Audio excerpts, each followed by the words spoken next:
Hello, today we're discussing who is vulnerable, the plaque or the patient. The videos have been generated using ChatGPT and the Google Gemini app. A detailed video toward the end has been generated from curated content using Notebook LLM. We need to address these lifestyle choices. That's a good one. We need to address these lifestyle choices. That's a good one.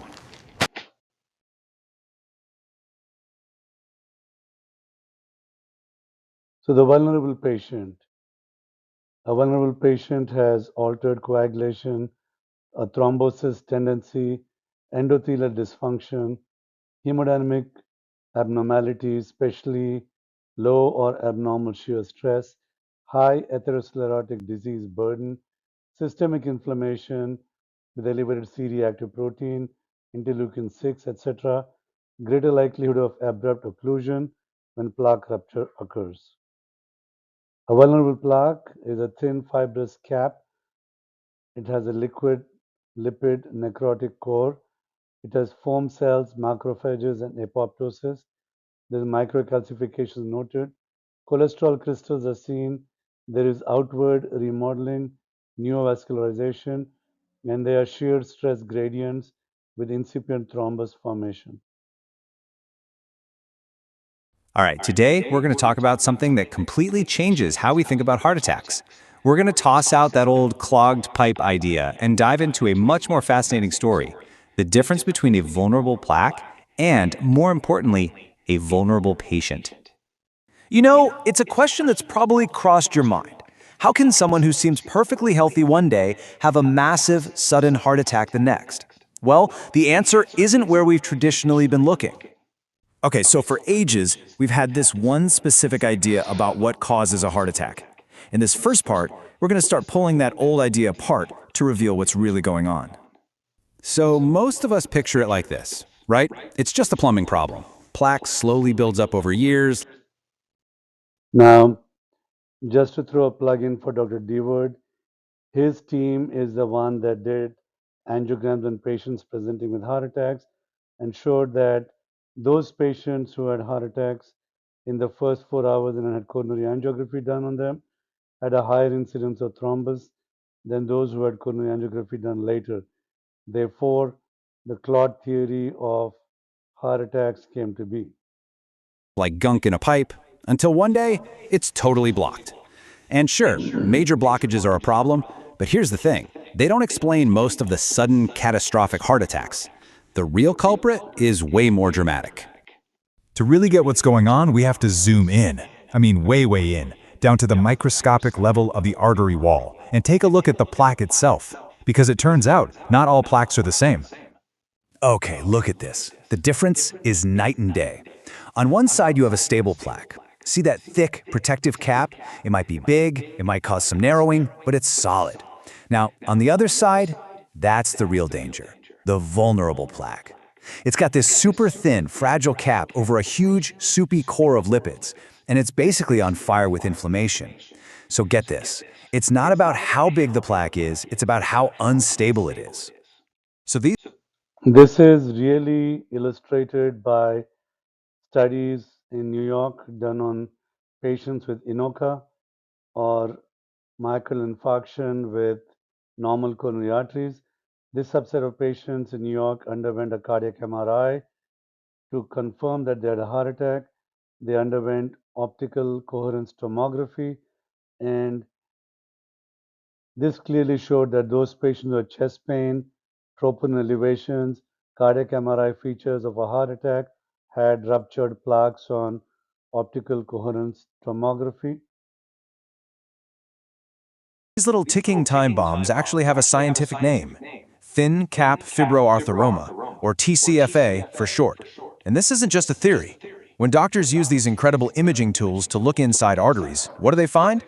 Patients having a heart attack right now have way more of these TCFAs than people with more stable conditions. So how does a plaque get so weak in the first place? Well, you can think of it like there's a tiny demolition crew at work. Inflammatory cells, called macrophages, they swarm the area. Then they start spewing out these enzymes, matrix metal proteases, or MMPs.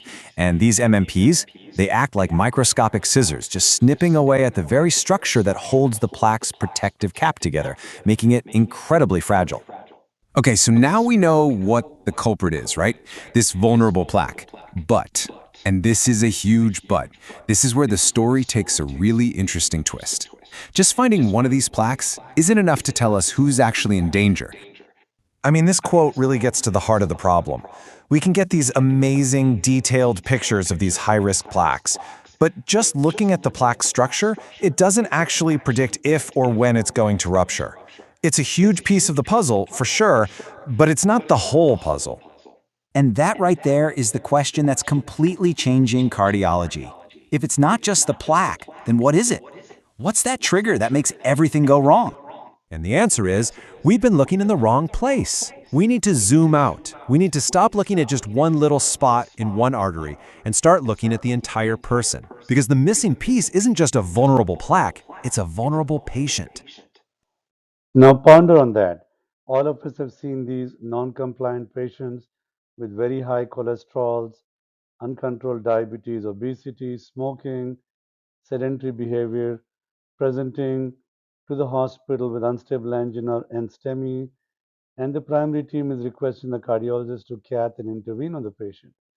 Now, think about that in the context of this description of a vulnerable patient. So what does a vulnerable patient look like? Well, it's someone whose entire body has become a hostile environment. We're talking about things like constant low-level inflammation, just simmering in the background, unhealthy cholesterol levels, high blood pressure, blood sugar that's out of whack because of things like diabetes. All of these things create an environment that makes those plaques even more dangerous. Let me give you a concrete example. Let's just take cholesterol, or dyslipidemia. Big studies have shown that for every single point you can raise your HDL, that's the good cholesterol, your risk for a cardiovascular event drops by 2 to 3%. See? That's not a plumbing problem. But raising the HDL with medications did not necessarily give a benefit. So the HDL could really be a marker of a healthy lifestyle, perhaps. That's a whole body chemistry problem. And a huge part of this is something called endothelial dysfunction. Sounds complicated, but it's not. For example, forearm blood flow measurements are a stand-in for coronary blood flow. Eating a single burger with cheese reduced forearm blood flow by half. The endothelium is just that super thin, delicate lining inside all your arteries. In a healthy person, it's smooth and protective. But in a vulnerable patient, that lining gets damaged, and it actually starts promoting inflammation and blood clots. It's like the artery's own security system has gone rogue. All right, so we've got our two key players on the board, the vulnerable plaque and the vulnerable patient. Now let's see how they team up to cause a disaster. So here's how it all goes down. It's a chain reaction.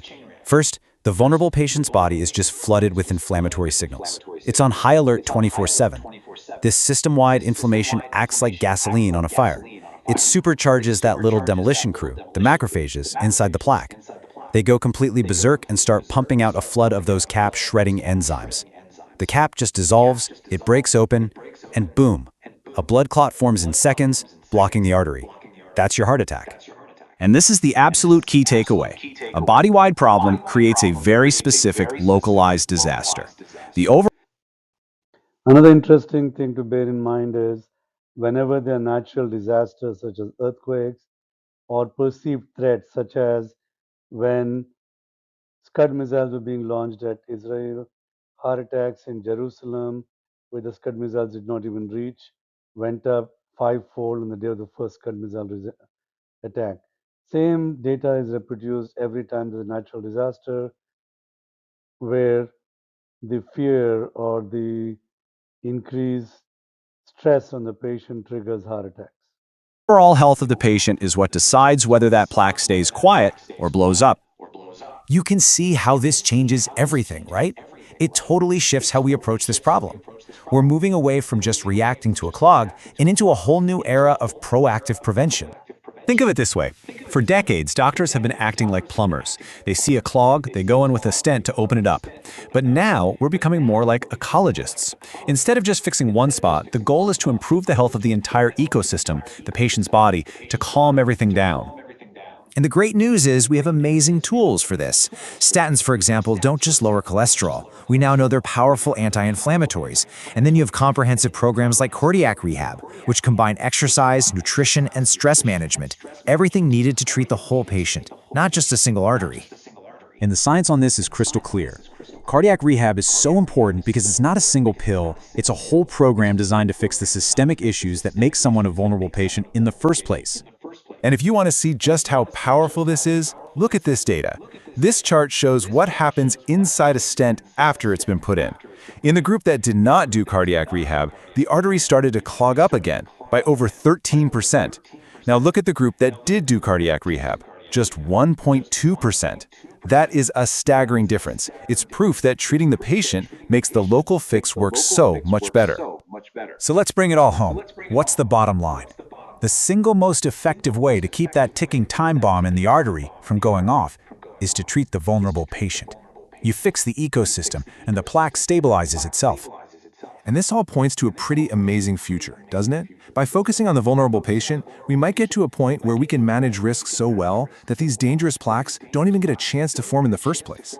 And that's really where all of this new science is taking us.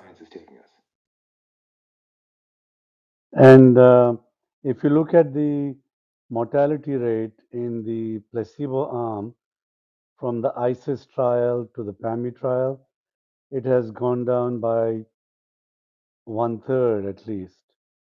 This goes to show that we're doing something right in the medical treatment space. All right, today we're